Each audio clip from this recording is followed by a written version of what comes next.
Hello, welcome back to my mini blog. So आज त्यांचे senior आले होते म्हणून त्यासाठी नाश्त्यासाठी इडली सांबार आणि चटणी बनवलं होतं आणि त्यांच्यासोबत त्यांची मुलंही आले होते. त्यामुळे आमचा अंश खूप हॅपी होता कारण त्याच्यासोबत कोणी ते खेळायला दिदी आणि दादा आले होते.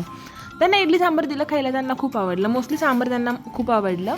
त्यांनी मला म्हटले की सांबारची रेसिपी द्या मला. म्हटलं ठीक आहे. त्याच्यानंतर आम्ही 5 वाजता गेलो भाजी आणायला आणि तुम्ही बघू शकताय आमच्या दोघांच्या मध्ये बसणारा अंश आता पुढे गाडीवर टाकीवर बसायला लागला आहे.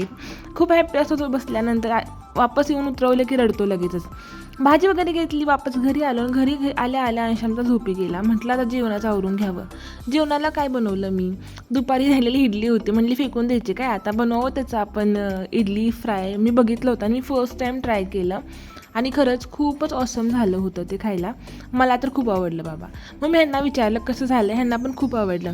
एवढंच आहे आजच्या व्हिडिओमध्ये. आवडलं तर लाईक करा, शेअर करा आणि चॅनलला सबस्क्राईब करा. भेटूया नवीन व्हिडिओमध्ये. बाय.